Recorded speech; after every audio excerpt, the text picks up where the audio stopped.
This episode is brought to you by LifeLock. It's tax season, and we're all a bit tired of numbers. But here's one you need to hear. $16.5 billion.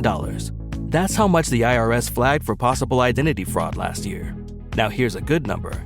100 million. That's how many data points LifeLock monitors every second. If your identity is stolen, they'll fix it. Guaranteed. Save up to 40% your first year at LifeLock.com/podcast. Terms apply.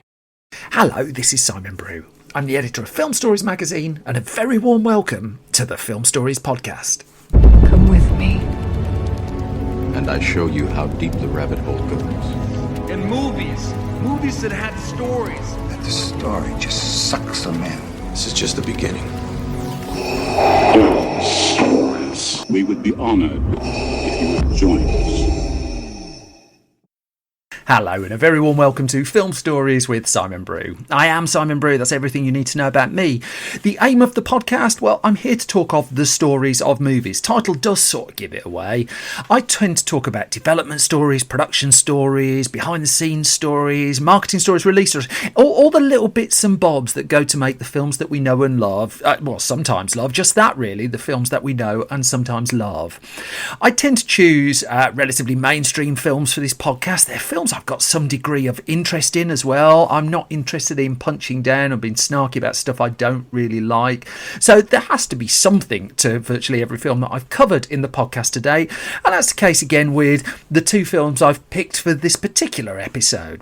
So without further ado, I'm going to stop waffling on. I'm going to play you a clip from the first of the two films, and I'll pick up the story the other side of this. Got your attention.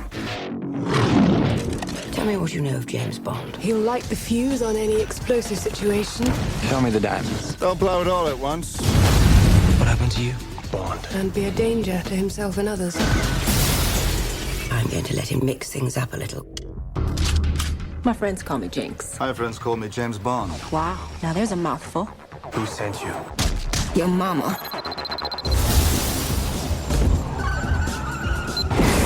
Glad you could make it, Mr. Bond. I see you don't chase dreams, you live them. One of the virtues of never sleeping. I have to live my dreams.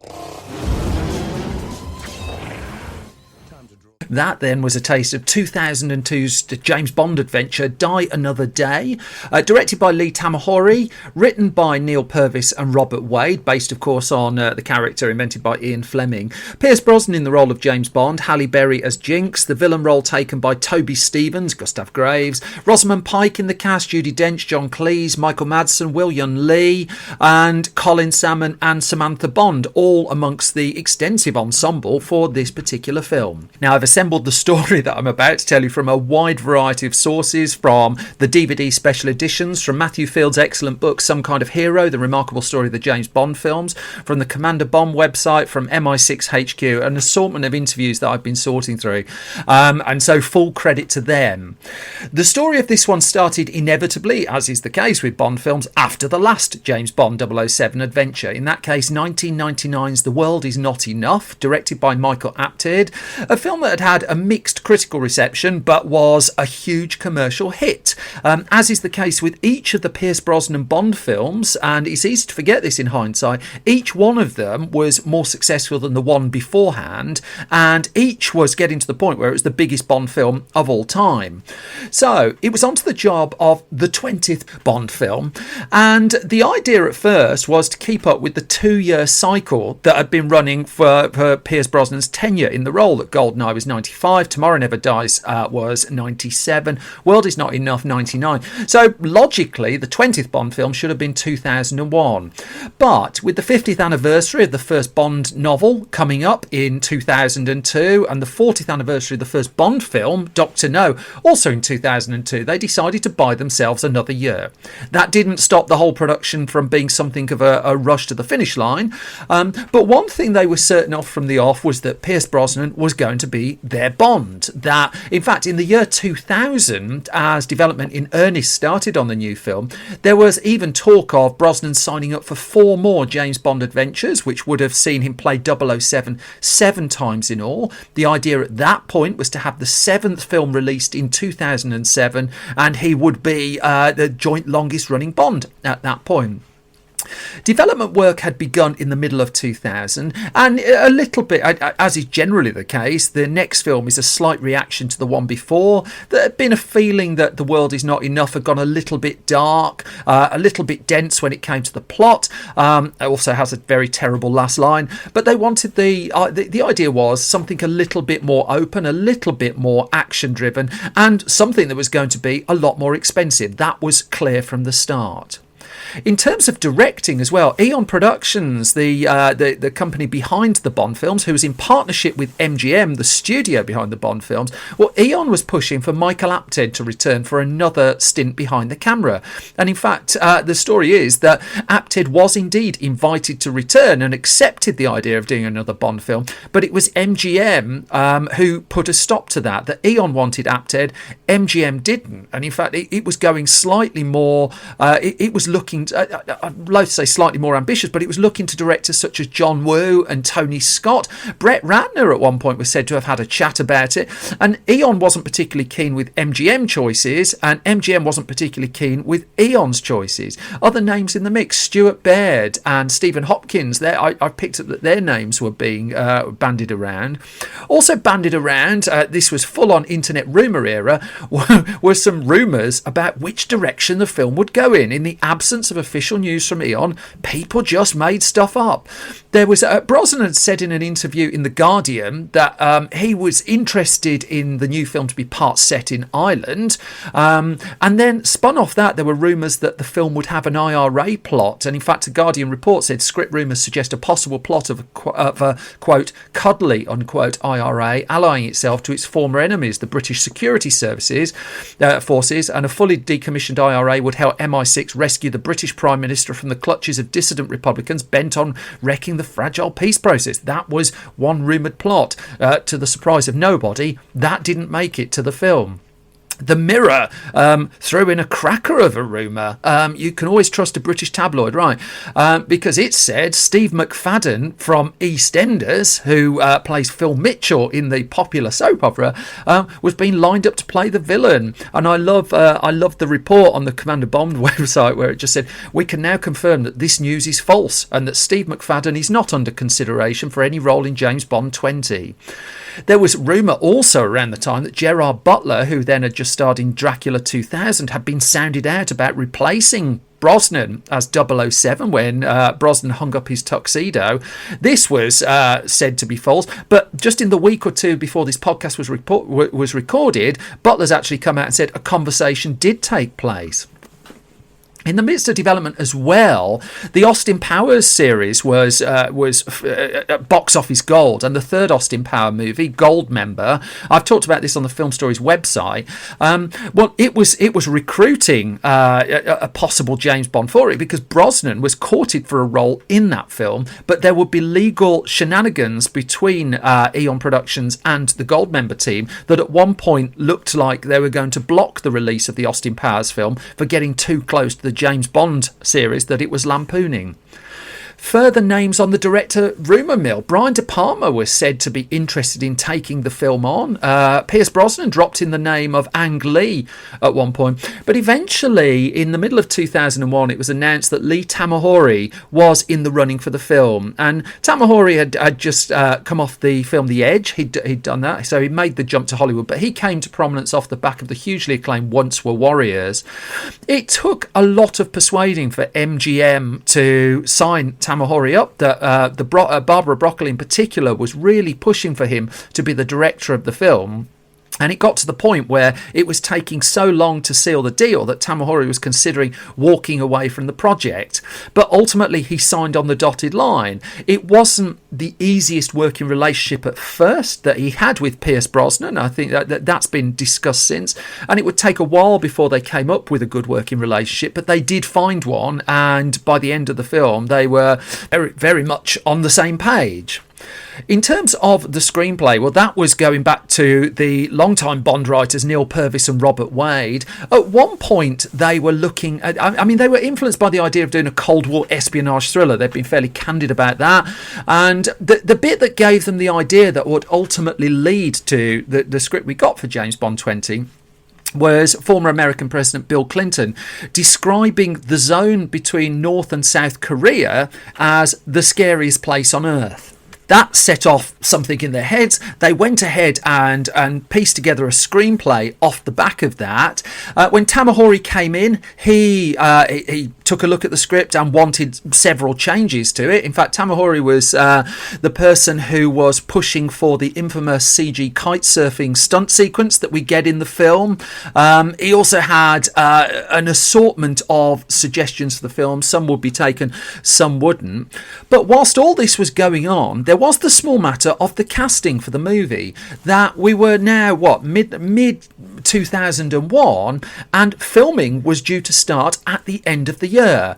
At that point, the only people who were definitely appearing were the regulars from the previous Bond film. So Brosnan, obviously, Dame Judi Dench returning, Samantha Bond, Colin Salmon, and John Cleese, who would be promoted to Q in this new movie. Now, there had been talk, and Lee Tamahori was really keen on this, of Michelle Yeoh reprising the role of Wei Lin from Tomorrow Never Dies, and conversations did take place with her about that, but in the end, a deal couldn't be brokered for that to happen. Still, the cast did ultimately come together.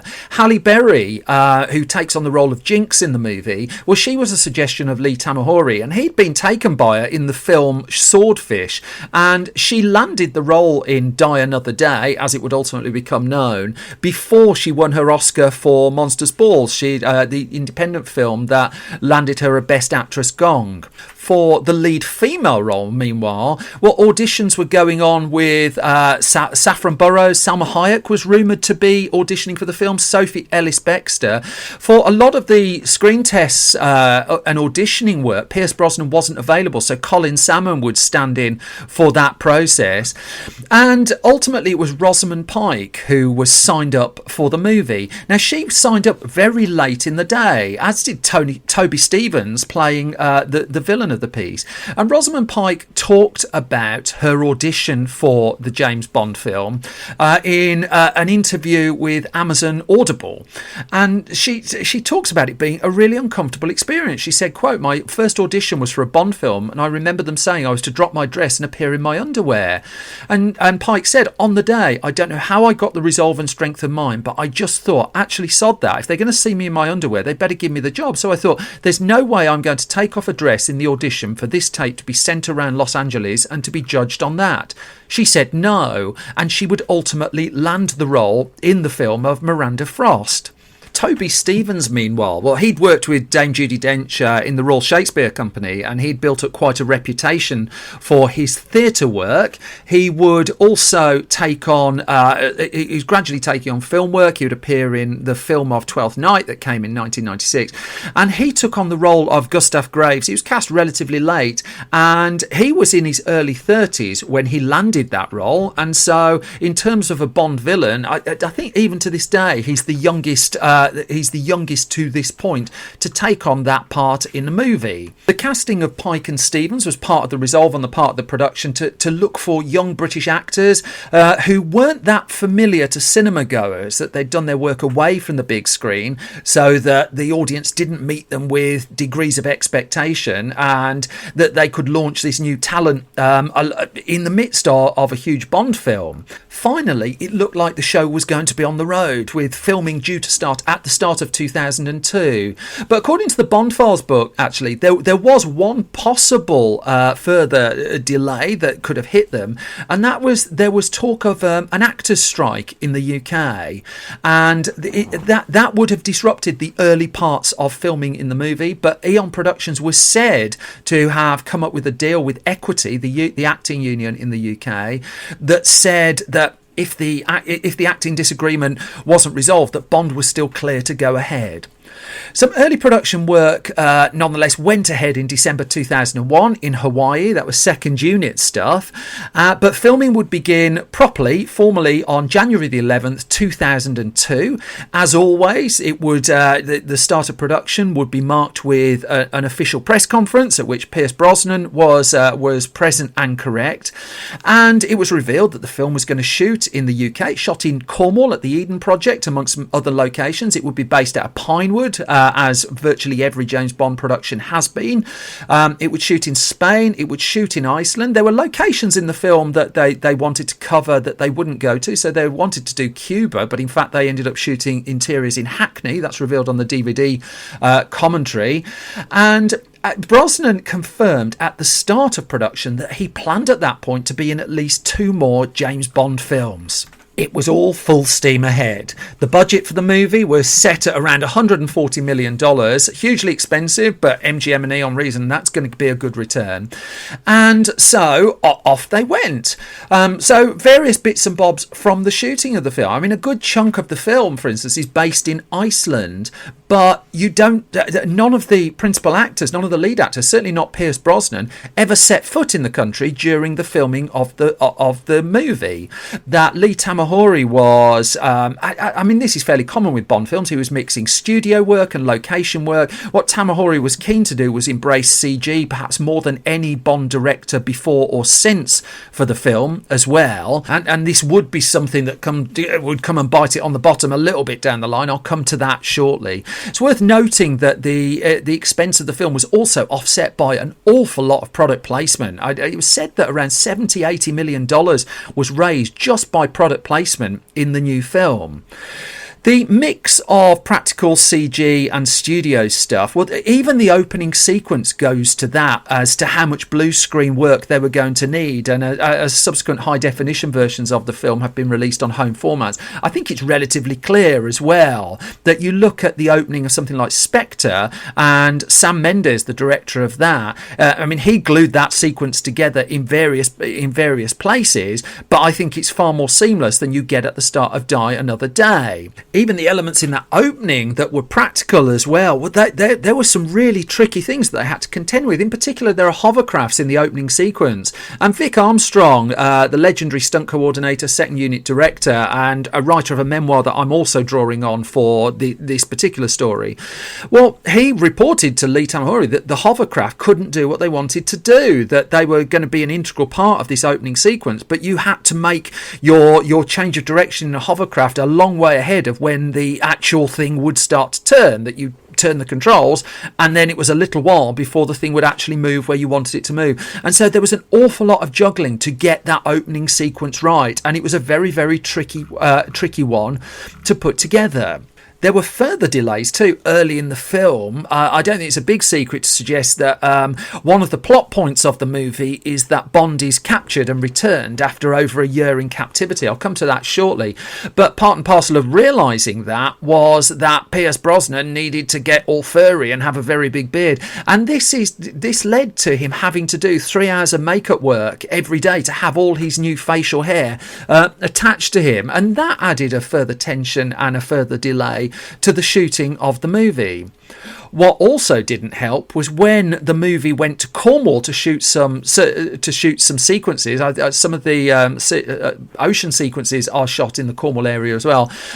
Brosnan was injured. He picked up a knee injury while shooting one of the key surfing scenes from the film, and this would have ramifications because for the first time, a 007 movie had to shut down filming for a week due to an injury to its lead.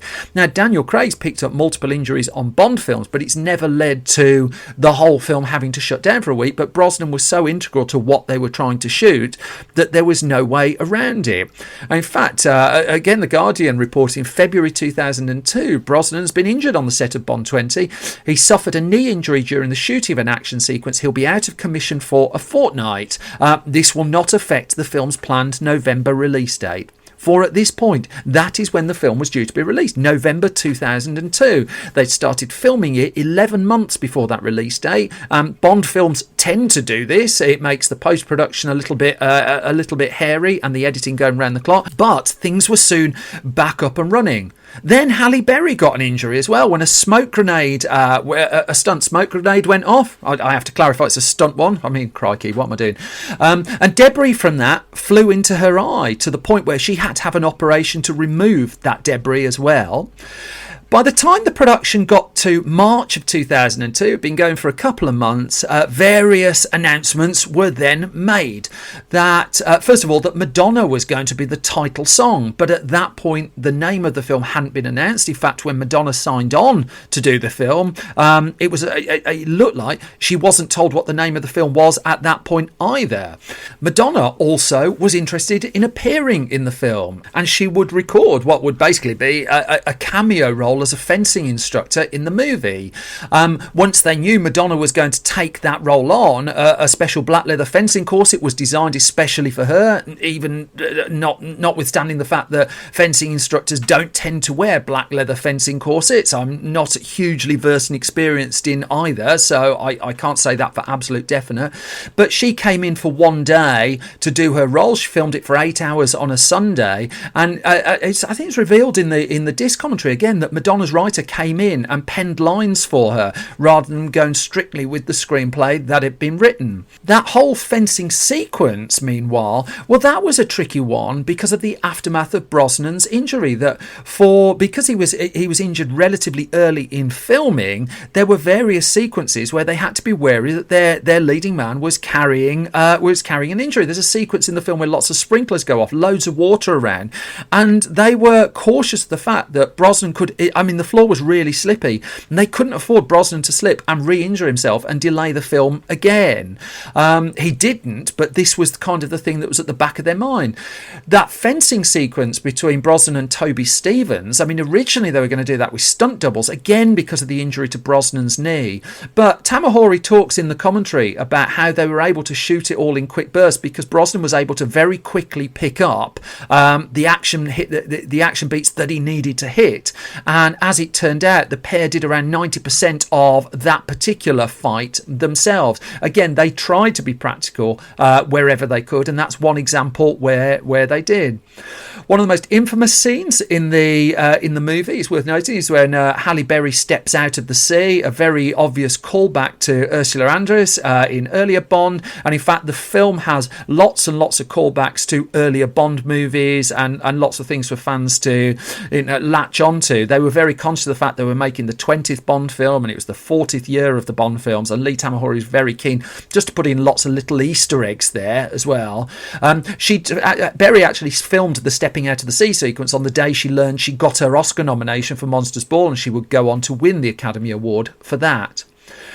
Before Tamahori had come on board as director, one thing that the producers had decided they wanted to do with the film was to use the title sequence in a slightly different way, because the story challenge they were going to come up against is, because there'd been 19 James Bond films to this point, what they were worried about was, would people really accept the fact that Bond had been locked up for a year and captured, and that this would actually do some degree of damage? And so for pretty much the first time really, they were looking to use the title sequence to advance this bit of the plot, to get across the fact that Bond had been locked up and tortured, and the title sequence remains really ambitious for that. It plays alongside Madonna's song, of course, and Tamahori would admit when he first heard Madonna's title song for Die Another Day, which isn't the most liked Bond song, I'll come to it shortly again, but he didn't think it was particularly evocative of what the film was talking about. But Madonna did some rewrites on the song, and Tamahori grew to like it. Furthermore, Tamahori also grew to like the huge ice palace set that they'd built, but originally there were only a couple of scenes that were set to be shot in it, and it was after production had begun that Tamahori suggested they stage a big car chase in the ice palace and across the icy plains of Iceland, as it had happened. And so it was set designer Peter Lamont then had to come in and rebuild the set to support the weight of the cars that would then be racing around it all. Then, talking of cars, we come to the invisible car, perhaps the most infamous moment of the film, and it would be something that would be picked up a lot when the movie was ultimately released. Now, the idea here was actually technically not as far away from what was going on in technology as it might look, that that, as Barbara Broccoli would reason, that this technology was actually close to existing, and Bond, to a degree, had always been just a little bit ahead of the technology in the real world. That said, some people on the film did spot trouble ahead. Chris Corbould, the film's special effects supervisor, would tell the Register, where we stretched it was on Die Another Day and The Invisible Car. I wasn't keen on that from day one. We went too far. Never mind the fact that the military was actively exploring the technology that they built on for the invisible car in the movie, as Barbara Broccoli would tell Yahoo. Corbould would argue that the tech was just too out there for audiences to ultimately accept it. As Michael G. Wilson would ultimately say as well, we got too fantastical with the idea, and Brosnan would, again, I mean, whenever anyone retrospectively looks at Die Another Day, it is the invisible car. Brosnan would tell Total Filmers, like, there were things I read in the script that were so ridiculous, like the invisible car, but I just tried to act my way through it and believe in it. The sequence, meanwhile, that Vic Armstrong was particularly critical of in his memoir was the Bond kite surfing on a tidal wave, which was completed entirely using CG in post-production. That the producers would admit that they were quite nervous about adopting CG for a sequence like this, that they were very adamant that Bond films do things practically, but it was Tamahori who pushed back on this, and as a consequence, the kite surfing tidal wave sequence went into the movie, and when people saw it for the first time, it really stuck out right from the start. Nonetheless, one or two other bits about the production. There was a shot of Bond at one point sneaking back into London on the front wheel of a plane, because one of the plot points is Bond trying to get back into the UK, evading the authorities. That sequence was filmed but wasn't used because of the sequence where Toby Stevens parachutes into London with his great big Union Jack parachute that's, let's just say, slightly less subtle, and they didn't think they could have two characters doing roughly the same thing. There's one action sequence as well, the training VR sequence, and Tamahori talks in the director's commentary about how they modelled that on first-person shooter video games too, and that's worth going back and having a look at. The movie, nonetheless, would ultimately wrap up in July of 2002, and then there was the usual post-production race to the finish. One effect they employed in post-production was they desaturated the sequences set in North Korea to take a little bit of the colour out to make them look different from the rest of the film. They'd also hit some ratings problems on this one as well, that when the cut of the movie was submitted to the Motion Picture Association of America, it was looking like it was going to get an R rating, and Bond films go for PG-13. And the problem there was a sex scene between Brosnan's Bond and Halle Berry's Jinx that was regarded as too saucy for a PG-13. Now, Tamahori argued that they deliberately wanted the sex scene in the film to be a bit more out there than had been the case with previous Bond movies, because they wanted to get across the fact that this was a man who'd been locked up for 13, 14 months, and to put it bluntly, quite fancied getting his end away. I think I've got through that as cleanly as possible. Nonetheless, they had to cut 7 seconds out of that sequence before it could be released with a PG-13 in the US. The world premiere then would take place, the film, on the 18th of November 2002, just days ahead of its UK release. And as much as the film gets quite a lot of pushback now, it's worth remembering the reviews around the time that the film came out were really quite kind. It was regarded as a fun movie. It was regarded as a good movie. I still think it's quite a good movie, actually. I think it's got that Bond problem of the Brosnan era, certainly the last 3 Brosnan films, that the first half feels like it's directed by the name director, the second half directed by the stunt team. I think you can split most of his films down the middle. I think that's certainly the case with Die Another Day. But the film was a gigantic hit. Again, it would go on to be at that point the most successful Bond film of all time, as all of the Brosnan Bond films would be. It would gross total worldwide, I think it's $431 million, and Bond would appear on the surface to have been in a good place. In fact, there was initially discussion of a spin-off movie for the character of Jinx, and this got a little way down the line as well, giving Halle Berry her own film. MGM was keen to have a kind of alternate to the Bond franchise for the years that there wasn't a new 007 movie. Director Stephen Frears was said to be developing it. Neil Purvis and Robert Wade got to work on a script for it. What was said to have killed the Jinx film, though, was the box office performance of Charlie's Angels Full Throttle and Tomb Raider The Cradle of life, a pair of action sequels with female leads, and when those two underperformed at the box office, that was said to be when MGM decided this wasn't the path it wanted to follow. Elton John came out fairly quickly after the film's release and slammed Madonna's song as the worst Bond song of all time, and arguing it should have been a ballad. It was certainly contentious when it was released. MGM's Chris McGirt, though, he would capture what many people felt about the film, in that he said, we were caught up in this idea that Bond had to be competitive with these other big event movies in terms of action and CGI. We're probably all guilty of that. If people criticised the movie that it became too cartoony, it wasn't meant to be. And there was the feeling that it had just got so heightened that it was almost on the verge of science fiction. In fact, Toby Stephens, in a Radio Times interview in 2014, would say that Bond really hurt his career, that whilst he's gone on to voice the character in radio play adaptations, in the aftermath of Die Another Day, he was sent nothing but posh villains, really, to play. Brosnan would add his voice to those who weren't so keen on the film. He's described it as his least favourite of his Bond adventures. I don't think it's the weakest one, but he said he really wanted the next film to go a bit more back to basics. I think Roger Moore came out and said something along the lines of he was very critical of the CG used in key stunts and said it wasn't Bond, and I think Brosnan was in line with that. But also in 2002, as Brosnan was arguing that it should all go back to basics, the Bourne Identity came out. And at that point, Eon Productions realised it had to change Bond, that Bourne had shaken things up again, that Die Another Day had gone too heightened. It was edging towards being a sci-fi movie. And yet still, in 2004, Brosnan was attached to do the 21st James Bond film, but by that point they decided they were going to do Casino Royale. It was going to be the back to the basics Bond adventure. But while Brosnan was off shooting a film called After the Sunset, ironically with Brett Ratner, his name came up earlier, he got the phone call. His time as James Bond was over, but the story of Casino Royale is one for a future podcast.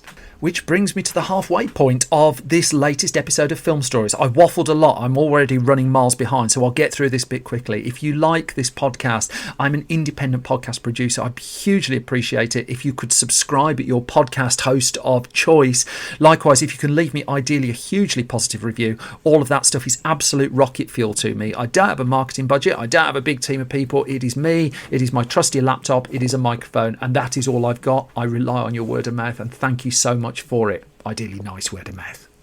I'm going to move on to the second of the two films in this episode then. I'm going to the 90s, and I'm going to a Western I've really got a lot of time for, and if you've not given it a try, I think you might quite like it too. Let me start with a clip, and then I'll pick up the story the other side of this. I'm shocked. Reverend here needs a gun. Well, there's plenty of other places in town to buy a gun. Nowhere is cheap. I would know a place that's cheap enough for you. You know, your mouth gets faster every day. Pity your hands are so slow. I ain't got slow hands. Well, sure you do. Yeah, put your hand on the counter here. Go on, put your gun hand up on the counter.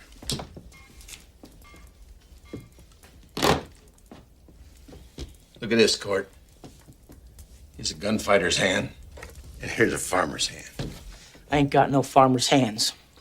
You tell him, Leo. This is 1995's The Quick and the Dead, written by Simon Moore, directed by Sam Raimi, and with a brilliant cast that includes Sharon Stone, Gene Hackman, Russell Crowe, Leonardo DiCaprio, Tobin Bell, Pat Hingle, Gary Sinise, and Lance Henriksen, all in the ensemble for this one.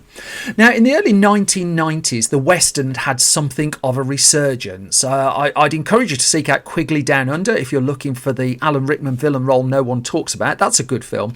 But in 1990, there's Kevin Costner's Dances with Wolves. 2 years later, Clint Eastwood's Unforgiven. These were both two relatively modestly costed films that took home Best Picture Oscars and grosses of over $100 million in the US alone.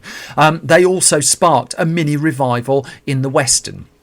Now, separately, a writer by the name of Simon Moore, well, he was gradually getting noticed by people. He'd sprung to some prominence in the 1980s for his work in theatre initially. He wrote Up on the Roof. He'd also done television work. But it was the miniseries Traffic, with a K, for Channel 4 in 1989 that he wrote. Well, that raised his profile enormously. Traffic would win an Emmy. It would win BAFTAs. It would be adapted into the film that followed 11 years later, with Michael Douglas in the lead role, that I've covered in a previous Film Stories podcast. And Moore suddenly had some attention. Now, he moved into movies. He penned a film called Under Suspicion, starring Liam Neeson. That came out, I think it was 92 off the top of my head. He also adapted Stephen King's novel of Misery for the stage. That had been a hit film for Rob Reiner in 1990. And then in late 1992, influenced by Sergio Leone's spaghetti westerns and Once Upon a Time in the West, he wrote his own western. He wrote a screenplay by the name of The Quick and the Dead. Now, whilst Leone westerns were his touch point, he was also, part and parcel of that was also Clint Eastwood's performance as the man with no name in the Leone spaghetti western trilogy. But what Moore toyed with was the idea of having a female lead to his film, the idea of the woman with no name. Now, there was a female-driven western going through production at that time, the film Bad Girls, that would be significantly chewed up by the Hollywood system during development. That would ultimately beat it to the screen. But nonetheless, Moore, who'd written several scripts and had lots of projects out looking for studio attention. Well, with the Quick and the Dead, for a while he toyed with the idea of directing the film himself on a low budget, just for a couple of $1 million. But nonetheless, he was interested in studio offers, but the studios had passed on the idea of the film. But then it all changed in May 1993. And I have to give particular credit to John Kenneth Muir for his excellent book, The Unseen Force, the films of Sam Raimi, for filling in a few of the blanks here for me. Because in May 1993, Muir interviewed Simon Moore about this, and Moore got a call on his answer phone, just at the point where he was running out of money, as always these stories tend to be, that a studio was interested in his screenplay, was interested in spending big money on the screenplay, that there was even a star involved. Now, Moore didn't at first know which screenplay it was, but unbeknownst to him, Sharon Stone, who was then hot off the back of Basic Instinct, of course, but also Sliver, the much maligned Sliver, which hadn't quite come out at that point but would go on to be a profitable movie. She was also doing Intersection, but she'd seen the script for The Quick and the Dead and was interested, and as a consequence Sony was interested. That Stone asked Sony to buy the project. Sony got in touch with Moore's agent got in touch with Moore, and this was the point where the film was suddenly going to happen. And from this point onwards, boy did it happen quickly as well. Sony bought the script, and part and parcel of Stone coming aboard the project in the lead role was that she was also going to be able to exert some control over it, that she would be co-producer on the movie, and that she'd be able to use this power to have director approval and casting approval, and she used this for good. Now, director Sam Raimi, well, he'd started the 90s with Darkman, which I've covered in a previous episode, but then would go on to make the third of his Evil Dead trilogy, Army of Darkness. He was primarily known for horror still at this point, and whilst Army of Darkness hadn't been a big hit, it was a cult hit, and the whole Evil Dead trilogy continues to be much loved. But he was also open to the idea of exploring other genres. In fact, throughout the 90s, he would do 3 films. He'd do The Quick and the Dead, A Simple Plan, and For Love of the Game, that would take him into very non-horror directions. But it turned out that it was Sharon Stone who was a fan of Army of Darkness. And so when Sam Raimi's name was mentioned as a possible director for The Quick and the Dead, she was very, very keen for him to do the job. And she lobbied for him with Sony. And it got to the point where she'd tell the Los Angeles Times that she would only have made the film with Sam Raimi. Now, for Sam Raimi, this was a huge opportunity. He'd never done a studio film of this size before. It'd be the second time he's worked with a big studio, although Darkman was a more economical project. project. It'd certainly be the first time he worked with big movie stars, and also it was a chance to branch out into something else. The resultant movie, Raimi would weave in many of the tricks from his horror films as well. It's a really stylised film, and I do encourage you, warts and all really, it does have some flaws to it, but I would encourage you to seek the film out, because Raimi really did bring something to it, but also he wanted to capture, as Simon Moore had done, the kind of spirit and the look and the feel of those Sergio Leone westerns that he too also loved. Sharon Stone continued to give this project rocket fuel and continued to fight for cast members in it. So we heard a little clip at the start there, which was Gene Hackman talking to Leonardo DiCaprio. Now, DiCaprio had just got his Oscar nomination for This Boy's Life, so he wasn't unknown to Hollywood, but we were still a couple of years away from Titanic, which would turn him into a megastar. And so DiCaprio was in the running for the role of Kid in the film, and Sony was not convinced at all. The cost of this Western was going up to around the 30-35 million mark, and DiCaprio wasn't a box office draw, but Sony was placated when Sharon Stone offered to pay his salary for the film, and he was the last major member of the cast to sign up, but he signed up because Stone basically was paying the bill for him. Also, pre-fame really, certainly the level of fame that we know him for now, was Russell Crowe. That looking back at the cast, it seemed very star-studded, but DiCaprio wasn't a star at this point, and nor was Russell Crowe. In fact, when Gary Sinise was cast, I mean, he'd just got his Oscar nomination for Forrest Gump. He'd come to prominence as well. Now, Crowe was on people's radar off the back of his stunning turn in the Australian movie Romper Stomper. Boy, that's a harsh film. But he was still a year or two away from LA Confidential. He was a few more away from Gladiator as well. But Crowe, as he told the New York Times, well, he'd been introduced to producer Josh Donen. It was Josh Donen who introduced him to Sam Raimi, and Sam Raimi wasn't locked onto the project at that point, but had met Crowe, and Crowe came in to audition for The Quick and the Dead, initially for one of the supporting roles. And so he did his audition, and it was Sharon Stone who spotted something there. She said, well, why don't you test for the lead? And Crowe duly did test for the lead role in the film, that he would put himself forward to play Court in the movie. Stone wanted him, Raimi wanted him. Guess what? Studio wasn't happy again. And on this one, it took Sharon Stone pulling rank, really, and saying that, again, that this is who she wanted. She wouldn't do the movie. All leading to a delay in the start of production for the film, the fight to get Russell Crowe cast in the movie. And as Crowe said to the New York Times, I needed a catalyst, a Sharon Stone or a Sam Raimi to pull for me. Sharon made a stand. Crowe ultimately was cast in the movie. There was one more difficult actor to cast as well, and that would be Gene Hackman, who never really has much of a reputation of being the easiest man to work with. He too had just won an Oscar. He'd won it for Unforgiven, and so an offer went out to him to appear in the film, and he turned it down. He wasn't that interested, and what turned his no into a yes was when Sony suggested moving the locale of the movie from the Durango area to Tucson. And in fact, The Quick and the Dead would ultimately film at Old Tucson Studios in Arizona, and it's a place where many classic Hollywood westerns have been shot. Hackman duly signed on the dotted line. It's also worth mentioning the brilliant Lance Henriksen as well. I mean, he'd just come off the back of making two westerns. He'd made Gunfighter's Moon and he'd made Dead Man, and he was utterly up for the idea of another one. He was approached for the role of Ace Hanlon in the film, and he saw it as this is a wonderful little cameo in the movie.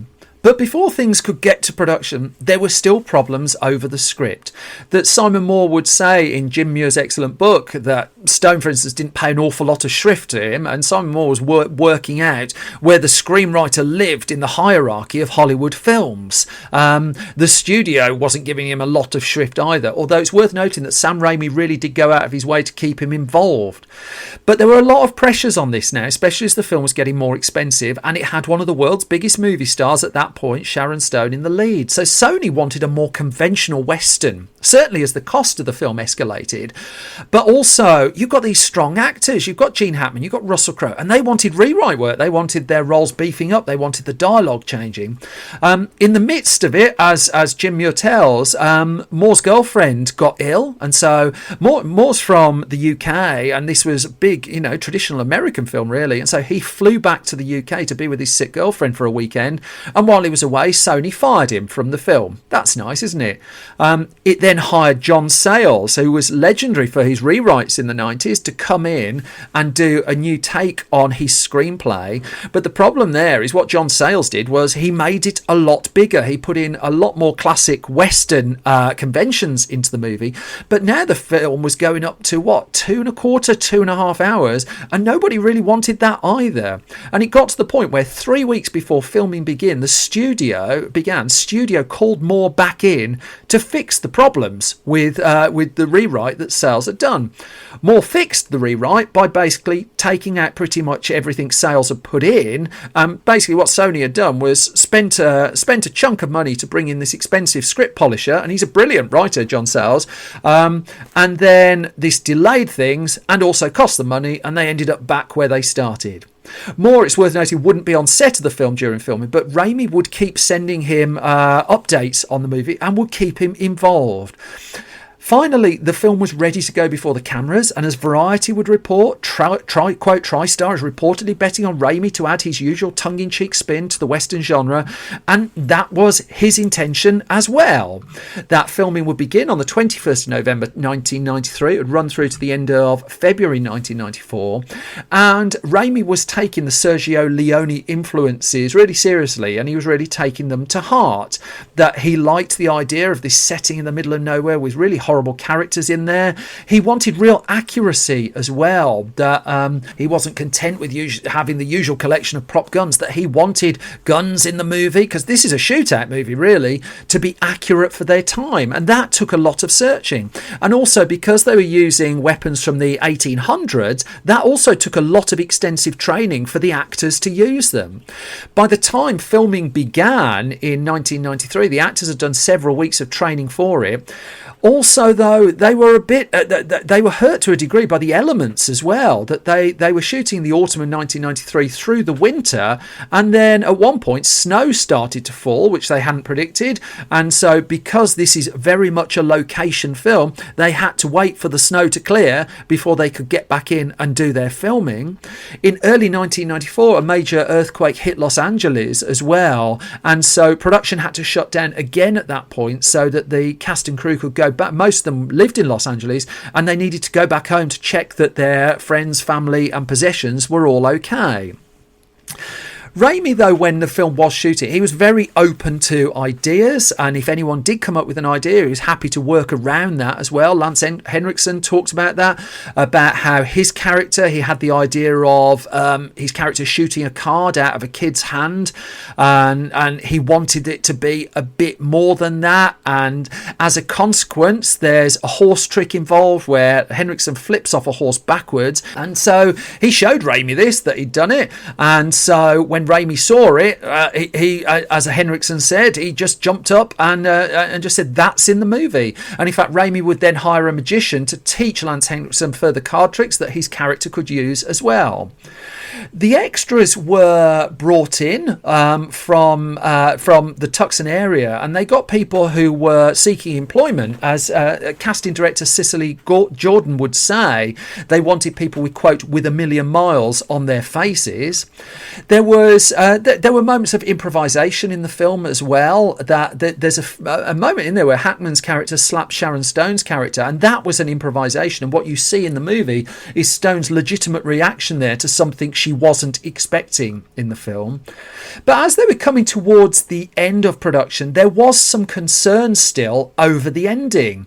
And as Raimi would say, he was making The Quick of the Dead. He was having a script problem, and he went to the studio and said, said, can you find me a writer, because I've shot this film, the ending isn't working.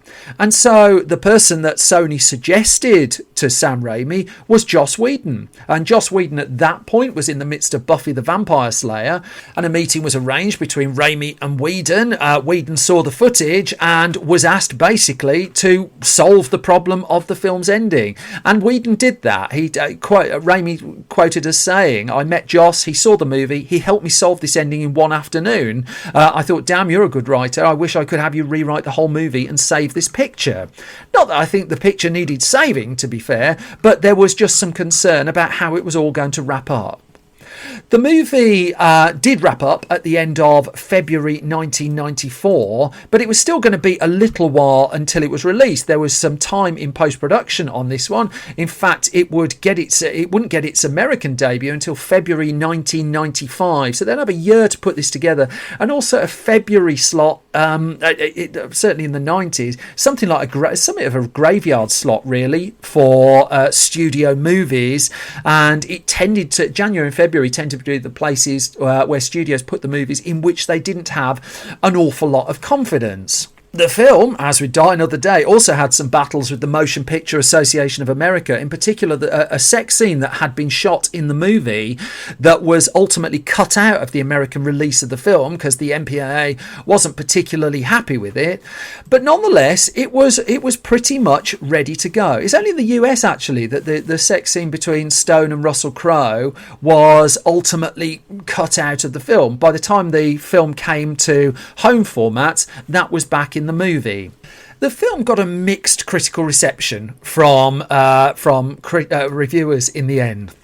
That by the time February 1995 came around, there was some people were fighting for it, some people weren't, but there wasn't a feeling this was a massively special Western. I do think it's a hugely enjoyable one. I must say, I always felt it was better than the reviews gave it credit for this time, in this case.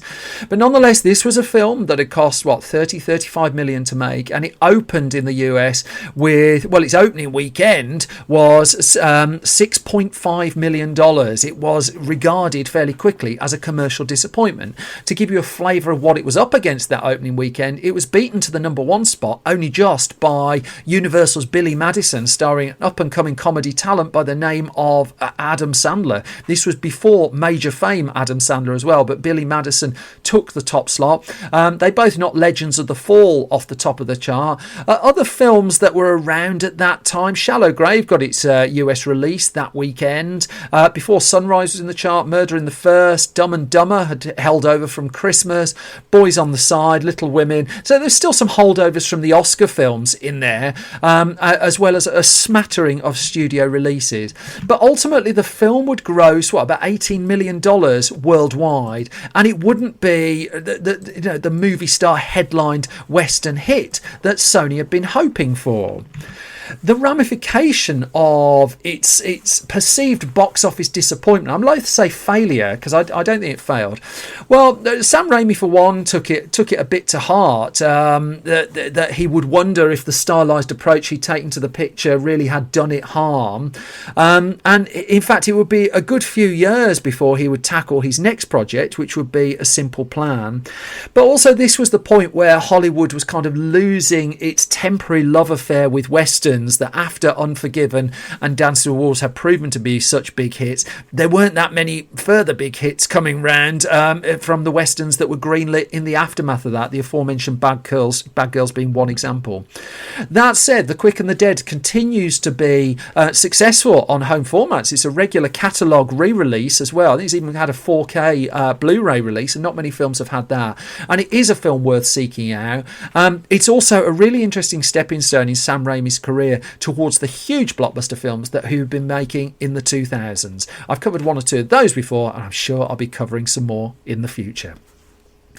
And that brings me to a hopelessly overrunning end of an episode of Film Stories. Thank you, as always, for listening. You can find more from me on Twitter at Simon Brew. You can find the entire Film Stories project on Twitter at Film Stories Pod.